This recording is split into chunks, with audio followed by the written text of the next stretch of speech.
বন্ধুরা নমস্কার। বাংলাদেশের পার্বত্য চট্টগ্রামে কুকি চিন ন্যাশনাল ফ্রন্ট বা কেএনএফ এর সাম্প্রতিক হামলার পরিপ্রেক্ষিতে সারা বাংলাদেশ জুড়ে বিতর্ক দেখা দিয়েছে। উত্তপ্ত হয়ে উঠেছে পার্বত্য চট্টগ্রামের বান্দরবান এলাকা।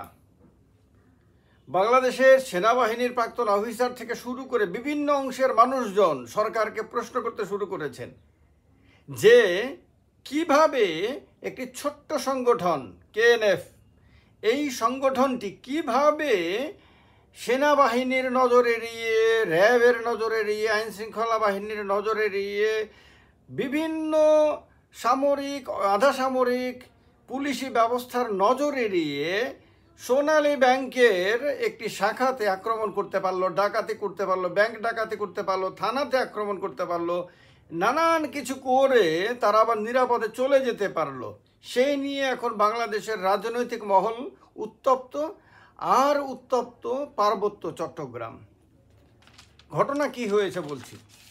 ঘটনা 2 এবং 3 এপ্রিল, মঙ্গলবার এবং বুধবার বাংলাদেশের পার্বত্য চট্টগ্রামে আপনার বান্দরবানে মূলত 3টি গাড়িতে করে এসে রুমা সোনালী ব্যাংকে ডাকাতি করেছে বলে অভিযোগ আপনার কেএনএফ এর বিরুদ্ধে। পরের দিন থানচির 2 ব্যাংকে হামলা চালায় ও ডাকাতি করে তারা কেএনএফ এর পোশাক পরে।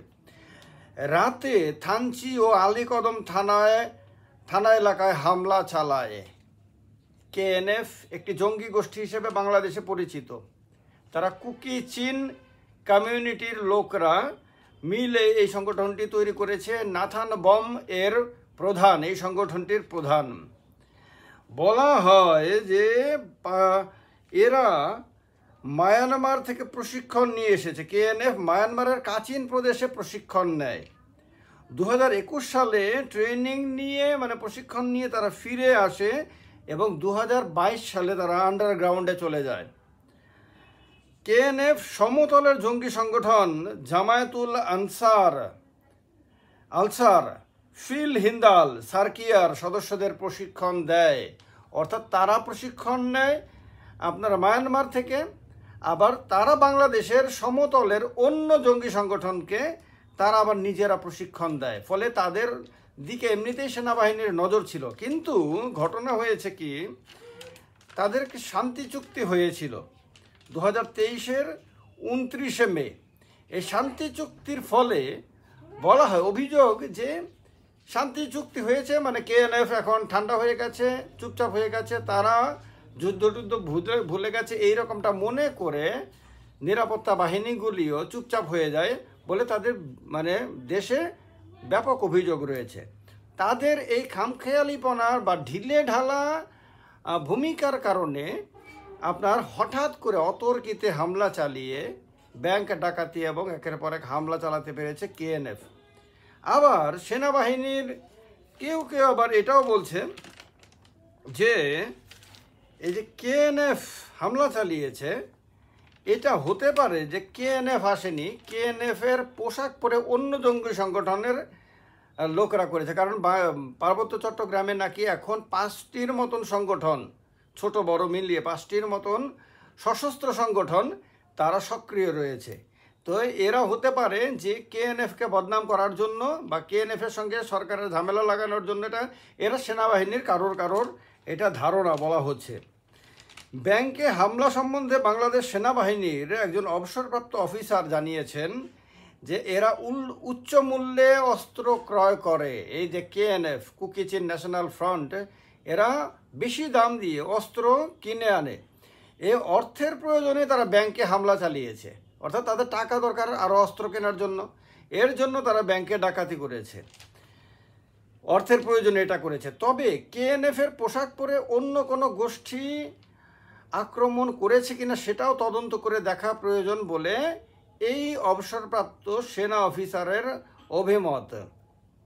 এমনিতে আপনারা জানেন যে কুকি যে সম্প্রদায়, এরা বাংলাদেশের পার্বত্য চট্টগ্রামে যেমন রয়েছে ভালো সংখ্যক, তেমনি মায়ানমারেও রয়েছে, আর ভারতের মণিপুর এবং মিজোরাম রাজ্যে ভালো সংখ্যক রয়েছে। অন্যান্য রাজ্যেও অল্প অল্প আছে, কিন্তু বেশি সংখ্যক রয়েছে মিজোরাম এবং মণিপুরে। এই সম্প্রদায়েরই কিছু লোক মিলে এই কেএনএফটি গঠন করেছিল। এখন বাংলাদেশের বিভিন্ন অফিসারদের মতে পাহাড়ে, অর্থাৎ পার্বত্য চট্টগ্রামকে তারা পাহাড়ি বলে, পাহাড়ে কমপক্ষে 5টি গ্রুপ সক্রিয় রয়েছে। এই 5টি গ্রুপের মধ্যে আবার মতান্তর আছে, যার ফলে হতে পারে যে এরা একটি গ্রুপ অন্য একটি গ্রুপের পোশাক পরে এসে আক্রমণ করেছে, এটা কারো কারো মত। র্যাব জানিয়েছে, র্যাব আপনারা নাম শুনে থাকতে পারেন যারা ভারতের দর্শক যারা আমার, বা বাংলাদেশের মানে বাংলাদেশ ছাড়া অন্যান্য দেশে যারা আমার ভিডিও দেখেন অন্য দেশ থেকে, তারা জানেন র্যাপিড অ্যাকশন ব্যাটালিয়ন নামে বাংলাদেশের একটি প্রফেশনাল ফোর্স রয়েছে, র্যাব বলে। র্যাব নামটি খুব প্রসিদ্ধ বাংলাদেশে। র্যাব সম্বন্ধে বাংলাদেশে বেশ মানে র্যাব খুব কঠোর একটা বাহিনী এবং প্রফেশনালি ট্রেন্ড। র্যাবকে যারা বাংলাদেশের সমাজ বিরোধী মাফিয়া বলেন বা সন্ত্রাসী বলেন, তারা সবাই র্যাবকে খুব ভয় পায়। এই র্যাব জানিয়েছে কেএনএফ এর বিরুদ্ধে সেনাবাহিনী, পুলিশ, BGB, Bangladesh border guard Bangladesh আর কি, বিজিবি ও র্যাব যৌথ অভিযান শুরু করেছে। তারা অলরেডি অভিযানে নেমে গেছে। কেএনএফকে শেষ করা পর্যন্ত অভিযান চলবে তারা জানিয়েছে। যতদিন পর্যন্ত না এই কুকিচিন ন্যাশনাল ফ্রন্টকে তারা শেষ করে দিতে পারবে, অর্থাৎ মুছে ফেলতে পারবে, ততদিন পর্যন্ত এই অভিযান তারা চালাবে। জঙ্গি বিরোধী অভিযানে পাহাড়ে সব কৌশল অবলম্বন করা হবে, অর্থাৎ ছলবল কৌশল যা যা আছে সব কিছু তারা, সাম দাম দণ্ডভেদ যা আমরা ভারতীয় সংস্কৃতিতে আমরা বলি, এই সব কিছুই তারা প্রয়োজনে ব্যবহার করবে কেএনএফকে টাইট করার জন্য বা ঠান্ডা করার জন্য। পুলিশ সদর দপ্তর থেকে বান্দরবানের সব থানাকে সর্বোচ্চ সতর্ক করে দেওয়া হয়েছে। বলা হয়েছে যে 2022 সালে আইন শৃঙ্খলা বাহিনী কেএনএফের বহু সদস্যকে গ্রেপ্তার করেছিল। পার্বত্য চট্টগ্রামের বান্দরবান কেন্দ্রিক আঞ্চলিক সংগঠন এই কেএনএফ লামা, রুমা, আলীকদম, থানচি, রোয়াংছড়ি, বিলাইছড়ি, জুরাছড়ি, বরকল এই সমস্ত এলাকাতে গত 4-5 বছর ধরে এই সংগঠনটি সক্রিয় রয়েছে। নাথান বম এর প্রধান। নাথান বম নিয়ে আরেকটা ভিডিও করব প্রয়োজনে আপনাদেরকে জানানোর জন্য, কারণ না হলে আপনারা বুঝতে পারবেন না যে নাথান বম নামটা হঠাৎ করে আসছে। কুকিল্যান্ড প্রতিষ্ঠা করাই এই কেএনএফ এর মূল উদ্দেশ্য। তারা কুকিদেরকে নিয়ে আলাদা কুকিল্যান্ড তৈরি করতে চায়। কুকি সম্প্রদায়ের লোকেরা বাংলাদেশ, মায়ানমার এবং ভারতের বিভিন্ন জায়গাতে তারা বসবাস করে। মূলত এই ঘটনা নিয়ে বাংলাদেশে ব্যাপক বিতর্ক শুরু হয়েছে। বাংলাদেশ সরকারের খামখেয়ালিপনার কারণে হামলা হয়েছে বলে বিভিন্ন অংশের লোকরা অভিযোগ করেছে। ফলে বাংলাদেশের বর্তমান সরকার শেখ হাসিনাজির নেতৃত্বাধীন বাংলাদেশের আওয়ামী লীগ সরকার ডিফেন্সিভ মোডে এই ক্ষেত্রে, কারণ এত বড় ঘটনা হয়ে গেছে এবং যেখানে শান্তি চুক্তি হয়েছিল তাদের মধ্যে, তারপরে এত বড় ঘটনা, ফলে এতে সরকারের ছবিটা খানিকটা হলেও ধাক্কা খেয়েছে। এই কারণে এখন যৌথ অভিযান চালিয়ে তারা কেএনএফকে ঠান্ডা করতে চাইছে। এখন কেএনএফ মানে খুব বিশাল কোনো সংগঠন না, কিন্তু কেএনএফের যারা সদস্য, সশস্ত্র সদস্য যারা রয়েছে, তারা উচ্চ প্রশিক্ষিত, তাদের কাছে উচ্চ ক্ষমতা সম্পন্ন বিভিন্ন অস্ত্র রয়েছে বলে শোনা যায়। ফলে তারাও মানে সামরিক যুদ্ধের জন্য তারা প্রস্তুত এবং গেরিলা যুদ্ধের তারা পারদর্শী বলা হয়। এই অবস্থাতে পার্বত্য চট্টগ্রামের অলি গলি সব কিছু তাদের মানে পরিচিত, এবং তারা যেহেতু পাহাড়ি জনতার মানে তারাও পাহাড়ি জনতা, তো এই কারণে পাহাড়ি যে যুদ্ধ, সেই যুদ্ধে তারা পারদর্শী। এই কারণে বাংলাদেশের এতগুলো বাহিনী মিলেও তাদের বিরুদ্ধে যুদ্ধ করতে গিয়ে তাদের হিমশিম খেতে হচ্ছে।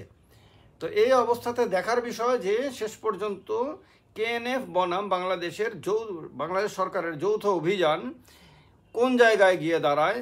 কেএনএফকে মানে ঠান্ডা করতে বা কেএনএফকে শেষ করার যে প্রতিজ্ঞা নিয়েছে বাংলাদেশের নিরাপত্তা বাহিনীগুলো, তারা সেই প্রতিজ্ঞা বাস্তবে রূপায়ণ করতে কতদিন সময় নেয়, এদিকে আপনাদেরও অবশ্যই দৃষ্টি থাকবে। আর ডেফিনেটলি এই বিষয়ে আপনাদের যা জানা রয়েছে কমেন্ট বক্সে কমেন্ট করে জানাবেন যে যেখান থেকে আমার ভিডিও দেখছেন বা শুনছেন। ভালো থাকবেন সবাই, অনেক অনেক ধন্যবাদ, নমস্কার।